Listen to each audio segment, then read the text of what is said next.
Hi, hello students. Welcome to Pudayugam Academy. So நம்ம வந்துட்டு TNPSC syllabus ஃபுல்லாகவே வந்துட்டு ஸ்கூல் டெக்ஸ்ட் புக் வைஸ் தான் பார்த்துட்டு இருக்கோமா. ஸோ அந்த வகையில் இன்னைக்கு வந்துட்டு 6th ஸ்டாண்டர்ட் பாலிட்டி தான் பார்க்க போகிறோம். அச்சீவிங் ஈக்வாலிட்டி, சமத்துவம் பெறுதல். ஓகேங்களா? ஸோ இது வரைக்கும் நீங்கள் நம்ம சேனல் சப்ஸ்கிரைப் பண்ணலன்னா சப்ஸ்கிரைப் பண்ணிக்கோங்கம்மா. அண்ட் அந்த பெல் ஐக்கானும் ப்ரெஸ் பண்ணிக்கோங்க. நம்ம அகாடமியில் பேட்சஸ் போயிட்டு இருக்கு கைஸ். கோர்சஸ்க்கு நீங்கள் சேரணும்னு விருப்பப்பட்டீங்கன்னா டிஸ்கிரிப்ஷனில் நம்பர் ப்ரொவைட் பண்ணியிருக்கோம். நீங்கள் அந்த நம்பருக்கு கால் பண்ணி டீட்டெயில்ஸ் கேட்டு you can join in the courses. Okay, let's start the class.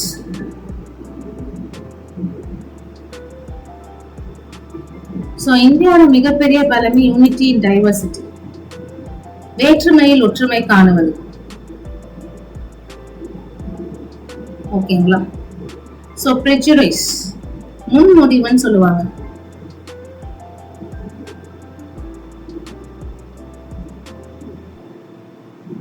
So பாரபட்சமா நடந்துக்கிறது, அதாவது ஒருத்தவங்க வாழ்கிற பகுதி, நிறம், மொழி, உடை இத பத்தி வந்துட்டு பாத்தீங்கன்னா அடிப்படையா வச்சு அவங்கள வந்துட்டு அப்புறம் பாலின ரீதியாகவும் அது வந்து அவங்களுக்கு பாரபட்சம் பாக்குறது. ஃபார் எக்ஸாம்பிள், நீங்க முன்முடிவுன்னு சொல்லுவாங்க. ஸோ நீங்க வந்துட்டு பாத்தீங்கன்னா வெள்ளையா இருக்கீங்க, கருப்பா இருக்கீங்க, உங்களுக்கு வந்துட்டு இந்த கவர்மெண்ட் காலேஜ்ல படிக்கிறதுக்கு இடம் கிடையாது. நீங்க தமிழ் மொழி பேசுறீங்க, தெலுங்கு பேசுறீங்க, ஹிந்தி பேசுறீங்க, கன்னடா பேசுறீங்க, நீங்க ஆணா இருக்கீங்க, பெண்ணா இருக்கீங்க, டிரான்ஸ்ஜெண்டரா இருக்கீங்க, ஸோ அதனால உங்களுக்கு இந்த கவர்மெண்ட் பஸ்ல போறதுக்கு இடம் கிடையாது. இந்த மாதிரி விஷயங்களை சொல்லக்கூடாது. ஸோ அதான் ப்ரீஜுடியூஸ்னு சொல்லுவாங்க. முன்முடிவு அப்படின்றது வந்துட்டு ஒருத்தவங்களுடைய தோற்றத்தை பத்தியோ, இனம், இந்த மாதிரி பல்வேறு வகையான ஃபேக்டர்ஸை வச்சு அவங்களுக்கான முடிவுகளை எடுக்கக்கூடாது. ஏன் பாரபட்சம் உருவாகிறதுக்கான காரணங்கள் என்ன அப்படின்னு பாத்தீங்கன்னா, சோஷியலைசேஷன், சமூகமயமாக்கல், அப்புறம் நிர்ணயிக்கப்பட்ட நடத்தை, கன்ஃபார்மிங் பிஹேவியர்ஸ். ஸோ இந்த மாதிரி வெள்ளையா இருக்கவன் பொய் சொல்ல மாட்டான் அப்படின்ற மாதிரி எல்லாம் சொல்லுவாங்க இல்லம்மா. ஸோ அந்த மாதிரி வந்துட்டு அவங்களுக்கு தனக்கு தானே வந்துட்டு பாத்தீங்கன்னா ஒரு விஷயத்த வந்துட்டு அவங்களே உண்மை நம்புவாங்க. சரிங்களா? பொருளாதார பயன்கள், எக்கனாமிக் பெனிஃபிட்ஸ், அத்தாரிட்டரியன் பர்சனாலிட்டி, சர்வாதிகார ஆளுமை, இனமய கொள்கை, கட்டுப்பாட்டு முழு அமைப்பு, முரண்பாடுகள். நெக்ஸ்ட், ஸ்டீரியோடைப்ஸ், மாறா கருத்து. ப்ரெஜுடியூஸ் அப்படின்றது முன்முடிவு வலுவாக இருக்கும்போது அதான் மாறா கருத்தா உருவாகுது, அதாவது ஒரு ஸ்டீரியோடைப்பா வந்துட்டு உருவாகுது. ஓகேங்களா? சோ அந்த மாறா கருத்து, ஸ்டீரியோடைப் அப்படின்றது ஒரு தவறான கண்ணோட்டம். அப்படி இல்லைன்னா ஏதோ ஒன்ன பத்தி அவங்க தவறா வந்துட்டு புரிஞ்சுக்கிறாங்க, தவறான கருத்துக்களை வந்துட்டு வெளியிடுறாங்க அப்படின்னு சொல்லலாம். எக்ஸாம்பிள்ஸ் வந்துட்டு பாத்தீங்கன்னா, பெண்கள் வந்துட்டு விளையாட்டிற்கு உகந்தவர்கள், அவங்க வந்துட்டு சமைக்க மட்டும்தான் லாய்க்கு அப்படின்னு சொல்றது வந்துட்டு பாத்தீங்கன்னா அது ஒரு ஸ்டீரியோடைப். ஓகேங்களா? ஒரு தவறான கருத்து. பட் வந்துட்டு பாத்தீங்கன்னா பெண்கள் வந்துட்டு அப்படி கிடையாது. எல்லாத்துக்குமே ஆண்கள் பெண்கள் வந்துட்டு சமமானவர்கள் தான்.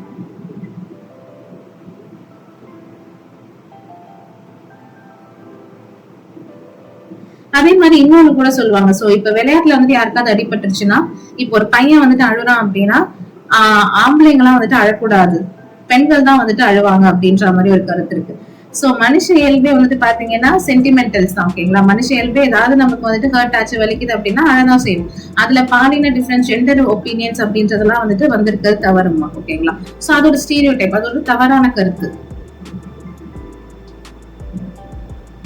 அண்ட் இன்னொன்னு வந்துட்டு பாத்தீங்கன்னா, இந்த ஆட்ஸ் எல்லாம் வரும், அட்வர்டைஸ்மெண்ட்ஸ் எல்லாம் வரும்ல.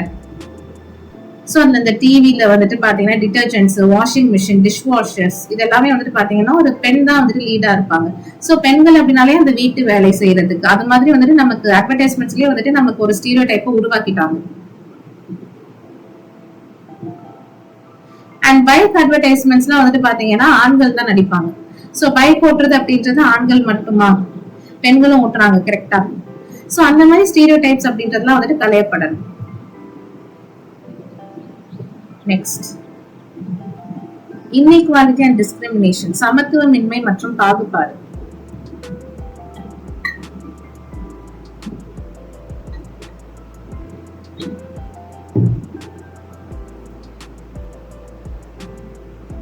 சோ சமத்துவமின்மை, இன்இக்வாலிட்டி அப்படின்றது ஒருத்தர் மற்றொருவரை பாகுபாடோட நடத்துறது.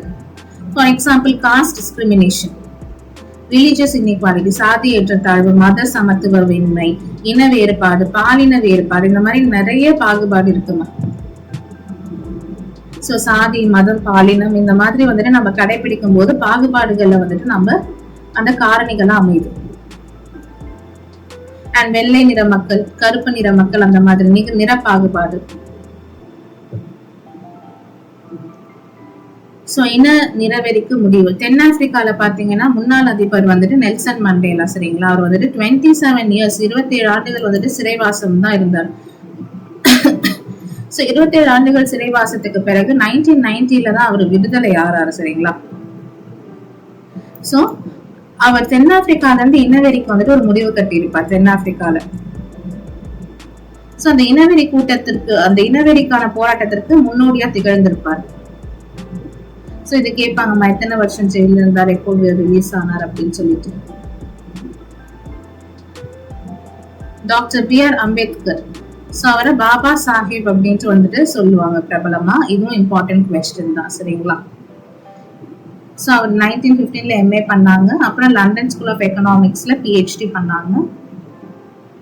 டிராஃப்டிங் கமிட்டி, வரைவு குழுவோட சேர்மனா இருந்தாங்க. ஃபாதர் ஆஃப் இந்தியன் கான்ஸ்டிடியூஷன், இந்திய அரசியலமைப்பின் தந்தை என அழைக்கப்பட்டார். And first law minister of independent India, சுதந்திர இந்தியாவின் முதல் சட்ட அமைச்சர். இவருடைய மறைவுக்கு அப்புறம் வந்துட்டு பாத்தீங்கன்னா 1990 இவருக்கு பாரத் ரத்னா விருது வழங்கப்பட்டது. நான் அண்டர்லைன் பண்ணிருக்கேன் இல்லையா, அது எல்லாமே கொஸ்டின் ஏரியா. சோ அதெல்லாமே நீங்க பாயிண்ட்ஸா எடுத்துக்கணும். சாதி பாகுபாடு இந்தியாவில வந்துட்டு பாத்தீங்கன்னா முற்காலம் தொட்டி வேத கால ஆரிய சமுதாயம்னு சொல்லுவோம் இல்லையா, அப்பவே இந்த வர்ணாசிரம அமைப்பு அப்படின்றது வந்துருச்சு. சாதி பாகுபாடு அப்படின்றது வந்துட்டு வந்துருச்சு, ஓகேங்களா. சோ அப்பவே வந்துட்டு நம்ம சமுதாயத்துல பிரிவுகளா தான் வந்துட்டு பிரிச்சு வச்சிருந்தாங்க. பிறப்பின் அடிப்படையில சாதியா பிரிச்சு வச்சிருந்தாங்க.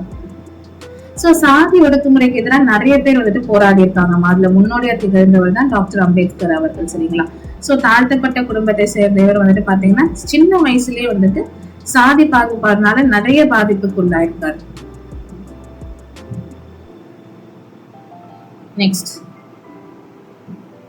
ரிலீஜியஸ் டிஸ்கிரிமினேஷன், ஜெண்டர் டிஸ்கிரிமினேஷன், பாலின பாகுபாடு, ஆண்கள், பெண்கள் அண்ட் டிரான்ஸ்ஜெண்டர் பீப்புள். சோ இந்த மாதிரி அவங்க கல்வி, பொருளாதாரம், அரசியல் சமத்துவமின்மை, இந்த மாதிரி வந்துட்டு பாத்தீங்கன்னா ஒரு பெண் வந்துட்டு பள்ளி படிப்பு முடிச்சதுக்கு அப்புறம் காலேஜ்க்கு அனுப்பாம கல்யாணம் பண்ணி வச்சிருவாங்க. சோ பிகாஸ் வந்துட்டு பெண்கள் என்னதான் இருந்தாலும் இன்னொரு வீட்டுக்கு போறவங்க தான் அப்படின்றதால அந்த மாதிரி ஒரு விஷயம். அகைன் அது ஒரு ஸ்டீரியோ டைப் தான். இது பாலின பாகுபாடு. மத பாகுபாடு, ரிலீஜியஸ் டிஸ்கிரிமினேஷன். சோ ஒரு தனிநபர் மீதோ அல்லது ஒரு குழுவினர் மீதோ சமத்துவம் இல்லாம நடந்துக்கிறது தான். சோ இந்த பிறப்பிடம், சாதி, மதம், மொழி இந்த மாதிரி வந்துட்டு பாத்தீங்கன்னா எந்த காரணமும் சமத்துவத்தை மறுக்க கூடாது அப்படின்றத நம்ம வேறொன்று இருந்திருக்கோம், ஓகேங்களா. சோ அதுக்காக நிறைய போராட்டங்களும் நடந்திருக்கு. 2011 சென்சஸ் பிரகாரம் லிட்ரஸி ரேட் தமிழகத்துல வந்துட்டு கல்வி அறிவு மிகுந்த மாவட்டம் ஃபர்ஸ்ட் வந்துட்டு கன்னியாகுமரி, மார்ச், second Chennai, third Thoothukudi, fourth Nilgiris. லோவா இருக்கிறது தருமபுரி, அரியலூர், விழுப்புரம், கிருஷ்ணகிரி. நீங்க இந்த ஃபர்ஸ்ட் 2 பாத்துக்கோங்க, லாஸ்ட் 1 பாத்துக்கோங்க. இதான் क्वेश्चंसல வரும். செக்ஸ் ரேஷியோ, பாலின விகிதம், 1000 ஆண்களுக்கு நிகரான பெண்களின் எண்ணிக்கை. சோ பாலின விகிதத்துல ஹையஸ்ட் மாவட்டம் தமிழ்நாட்டுல நீலகிரிஸ் தான். Second Thanjavur, third Nagapattinam, fourth Thoothukudi, Tirunelveli. Least Dharmapuri, Salem, Krishnagiri, Ramanathapuram. And இது ஃபர்ஸ்ட் 2த்துக்கு இதோட நம்பர்ஸும் பாத்துக்கணும். நெக்ஸ்ட், சோஷியோ எக்கனாமிக் இன்இக்வாலிட்டி, சமூக பொருளாதார சமத்துவமின்மை. சோ குறைவான தொழில் வளர்ச்சி, இல்லைன்னா குறைவான வேளாண் உற்பத்தி, அப்புறம் குறைவான மனிதன் வள மேம்பாடு, இதெல்லாம் வந்துட்டு பாத்தீங்கன்னா குறைந்த வருவாய் மாவட்டங்களோட சேருதுமா, சரிங்களா. சோ அவங்க வந்துட்டு கல்வி அறிவிலும் குறைந்த விகிதத்துலதான் வந்துட்டு இருப்பாங்க. அண்ட் குறைவான பாலின விகிதத்திலையும் இருப்பாங்க. சோ இந்த பாகுபாட்டை நீக்குவதற்கான தீர்வுகள் தான் என்ன, ரெமிடியல் மெஷர்ஸ் என்ன. முதல்ல எல்லாருக்கும் கல்வி அண்ட் தரமான உடல் நலம், இது ரெண்டு தான். ஹெல்த் எஜுகேஷன் எல்லாருக்கும் கொடுத்துட்டாலே போதும். அண்ட் பாலின பாரபட்சத்தை நாம ஒழிக்கணும், ஜெண்டர் பயாஸ ஒழிக்கணும். பெண்களுடைய திறன்களை வெளிப்படுத்தணும். சோ விமனை வந்துட்டு பாத்தீங்கன்னா அவங்களுக்கான வாய்ப்புகளை வழங்கணும். மற்ற மதங்களை பத்தியும் வந்துட்டு நம்ம தெரிஞ்சுக்கிற ஒரு மனநிலையை வளர்த்துக்கணும். அண்ட் வந்துட்டு கிளாஸ் ரூம்ஸ்ல வந்துட்டு குழுவா சாப்பிடுறது, எல்லாருமே ஒன்னா சேர்ந்து சாப்பிடுறது, அது மாதிரி பண்ணா சாதி மதம் பாலின அந்த மாதிரி பாகுபாடு வந்துட்டு மாணவர்கள் கிட்ட வராதுன்னு. ஓகேங்களா?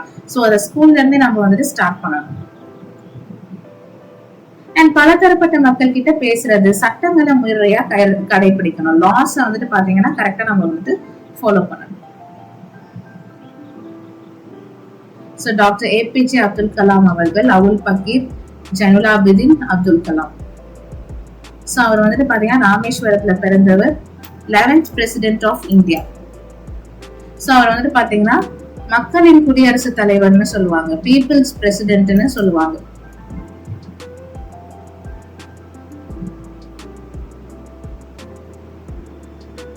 சோ அவர் ஸ்கூலிங் எல்லாமே ராம்நாத்ல தாம கம்ப்ளீட் பண்ணாரு. அப்புறம் திருச்சி சென்ட் ஜோசப் கல்லூரியில பட்டப்படிப்பு முடிச்சுட்டு சென்னையில தொழில்நுட்ப கல்லூரியில விண்வெளி பொறியியல் படிப்பிற்கு பிறகு பாதுகாப்பு ஆராய்ச்சி மற்றும் மேம்பாட்டு நிறுவனத்துல சேர்ந்திருப்பார். சோ வறுமை தான் அவரோட இளமை காலத்திலே, குடும்பம் வந்துட்டு வறுமை தான். தன்னுடைய குடும்பத்திற்காக நியூஸ் பேப்பர்ஸ் விற்பனை செஞ்சிருப்பாரு. அண்ட் இந்தியாவோட மிக உயர்ந்த விருதான பாரத் ரத்னா வந்துட்டு 1997ல சருக்கு கிடைச்சிருக்கு.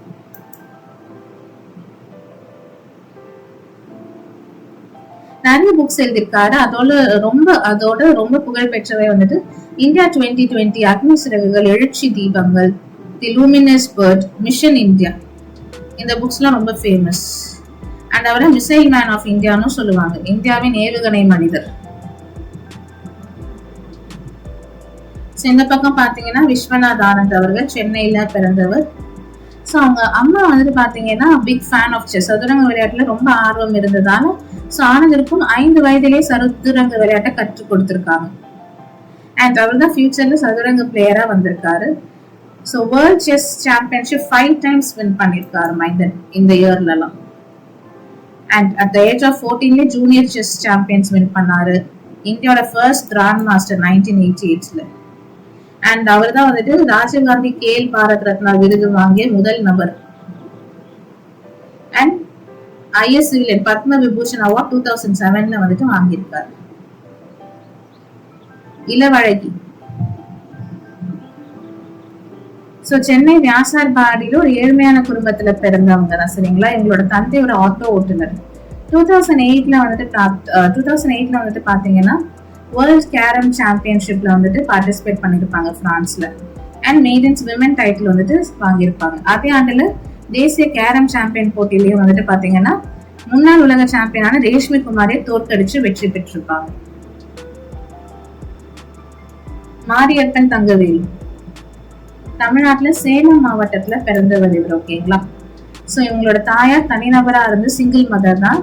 சோ செங்கல் சூழல வேலை செய்து காய்கறிகள்லாம் விற்பனை செய்து ஒரு நாளைக்கு 100 ரூபாய் ஊதியம் பெற்றுதான் இவரை வளர்த்திருக்காங்க. சோ இவருக்கு ஒரு விபத்தின் காரணமா வலது கால நிரந்தர பாதிப்பு ஏற்பட்டிருக்குமா. ஓகேங்களா? சோ இருந்தாலும் பள்ளி கல்வியை முடிச்சிருக்காரு.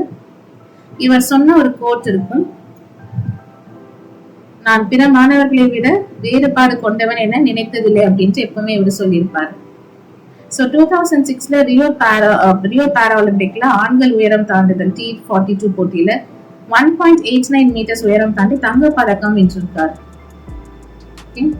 It's an important achievement. So வந்துட்டு பாத்தீங்கன்னா எந்த ஒரு சூழ்நிலையுமே நாம வந்துட்டு முன்னேற்றத்துக்கு வந்துட்டு எந்த ஒரு தடைக்கலுமே இல்லை அப்படின்றதான் இவங்க எல்லாருமே சொல்ல வர்றது. ஓகேவா? சோ இதான் இந்தியன் கான்ஸ்டிடியூஷன் புக்கு. சோ இந்திய அரசியலமைப்பு சமத்துவம். சோ ஆர்டிகல் 14 படி என்ன சொல்றாங்கன்னா, ஆர்டிகல் 14 இனிமே நான் நிறைய ஆர்டிகல் சொல்லிட்டே இருப்பேமா, நீங்க நோட் பண்ணிட்டே இருக்கணும். பாலிட்டி ஸ்டார்ட் பண்ணிட்டாலே ஆர்டிகல்ஸ் தான் எல்லாம். ஆர்டிகல் 14 என்ன சொல்லுது? All are equal before the law, சட்டத்திற்கு முன் அனைவரும் சமம். நீங்க ரிச்சா இருக்கலாம், புவரா இருக்கலாம், ஆணா இருக்கலாம், பெண்ணா இருக்கலாம், டிரான்ஸ்ஜெண்டரா இருக்கலாம், சென்னையில பிறந்தவங்களா இருக்கலாம், கன்னியாகுமரியில பிறந்தவங்களா இருக்கலாம், வேற என்ன வெள்ளையா இருக்கலாம், கருப்பா இருக்கலாம், இந்த மொழி பேசுறவங்களா இருக்கலாம், இந்து, முஸ்லிம், கிறிஸ்டினா இருக்கலாம், வேற என்ன. சோ எந்த ஜாதியா இருந்தாலும் எல்லாருமே சமம் லா முன்னாடி. சோ அதுதான் சொல்றாங்க. And Article 17 tells about abolition of untouchability. தீண்டாமை ஒழிப்பை பத்தி சொல்ற ஆர்டிகல் ஷரத் எண் 17. கைஸ் இது ரெண்டுமே முக்கியமான ஆர்டிகல்ஸ். சோ தீண்டாமை ஒழிப்பு பத்தி சொல்ற ஆர்டிகல் எதுன்னு கேட்பாங்க. ஆர்டிகல் 17 தான், சரியா?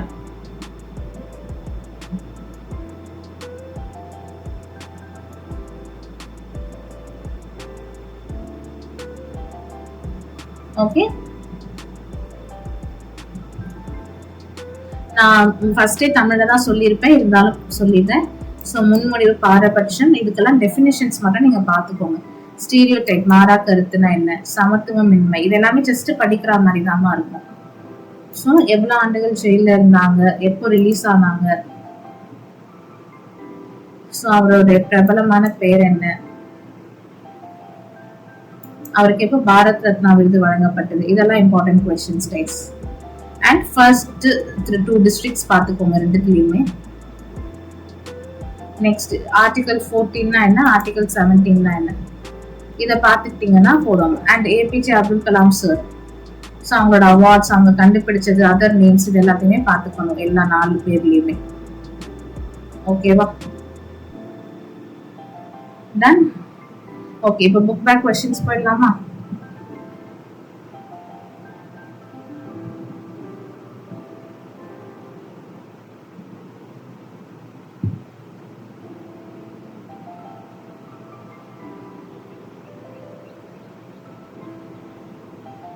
ஓகே, பின்வருவனவற்றுள் எது பாரபட்சத்திற்கான காரணம் அல்ல? சொல்லுங்கம்மா.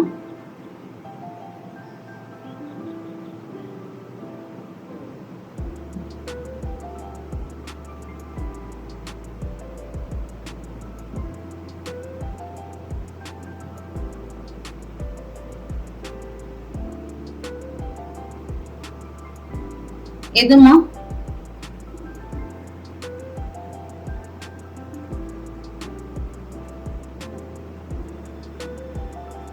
ஸோ இங்கிலீஷ்லயும் காட்டுறேன். It's not the reason for prejudice.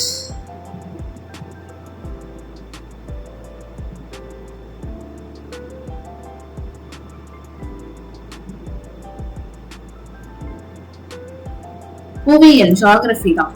Next, discrimination done on the basis of gender. So அது gender discrimination னு சொல்லுவோம். gender based stereotypes னா எதுல காட்டுறாங்க? films, advertisements, TV serials.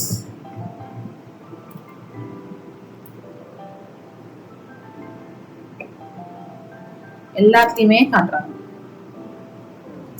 So Abdul Kalam ஐயா எழுதின புக்ஸ் எது?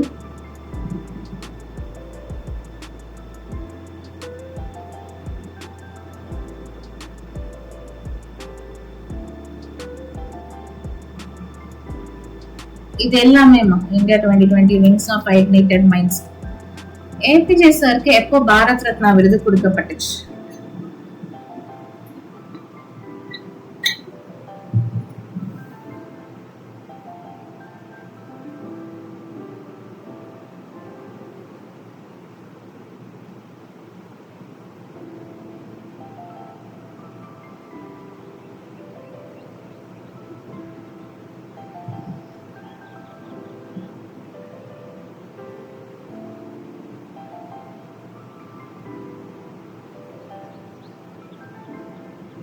So 1997. So விஸ்வநாத் ஆனந்த் அவர்கள் இந்தியாவோட ஃபர்ஸ்ட் கிராண்ட் மாஸ்டர் எந்த இயர்ல வந்துட்டு ஆனார்?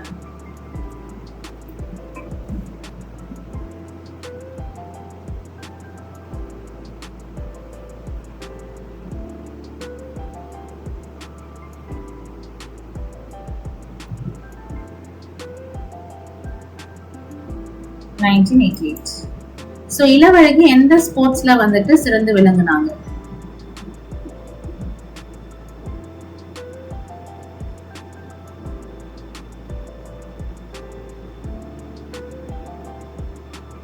So correct. எந்த ஆர்டிகல் வந்துட்டு religion, race, caste, sex, place of birth மூலியமா வந்துட்டு யாரையும் பாகுபாடு காட்டக்கூடாதுன்னு சொல்லுது?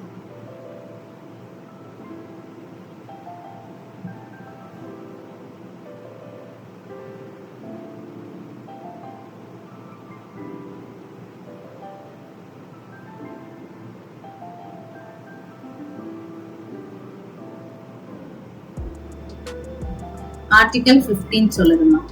14 அப்படின்றது வந்துட்டு சட்டத்துக்கு முன் அனைவரும் சமம். 17 தீண்டாமை ஒழிப்பு. B.R. அம்பேத்கர் அவர்களுக்கு பாரத் ரத்னா எந்த வருடம் வழங்கப்பட்டுச்சு?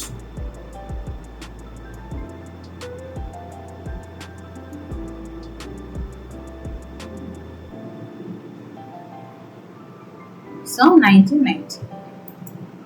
2011 சென்சஸ் பிரகாரம் தமிழகத்துல ஹையஸ்ட் கல்வி அறிவு இருக்கிற மாவட்டம் எது?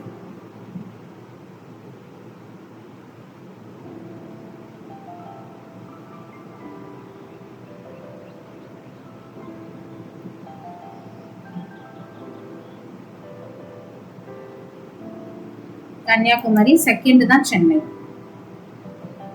People have false belief and ideas on others is called as. அதான் முன்மொழிவுன்னு சொல்லுவாங்க, பாரபட்சம் இல்லைன்னா prejudiceன்னு சொல்லுவாங்க. ஏபிஜே அப்துல் கலாம் ஐயா வந்துட்டு எப்பமா பிறந்தாரு? ராமநாதபுரம். எப்போ பிறந்தாருன்னு கேட்டிருக்காங்க.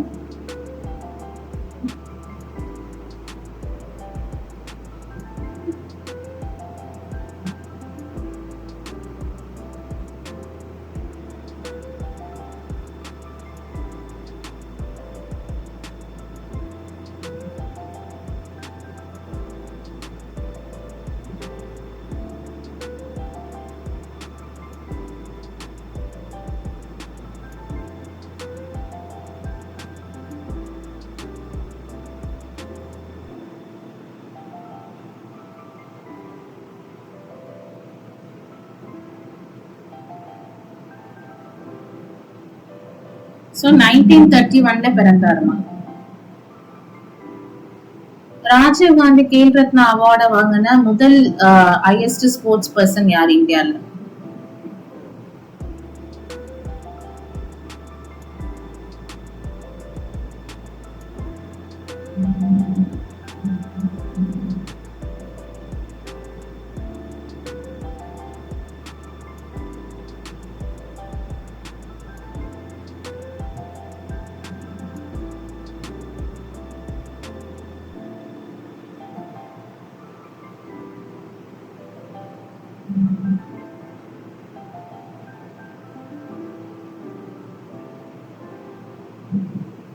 சோ விஸ்வநாத் ஆனந்த் அவர்கள். சரிங்களா? சுதந்திர இந்தியாவின் முதல் லா அமைச்சர் யார்? சட்ட அமைச்சர் யார்?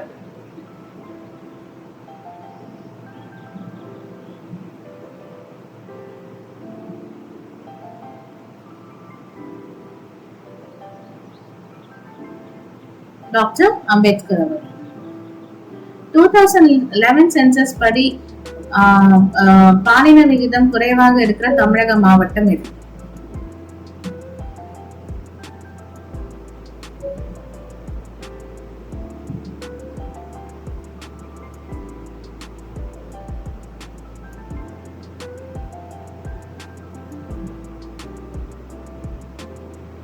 தர்மபுரிமா. ஓகேங்களா? நெக்ஸ்ட் மேட்ச் பண்ணுங்க.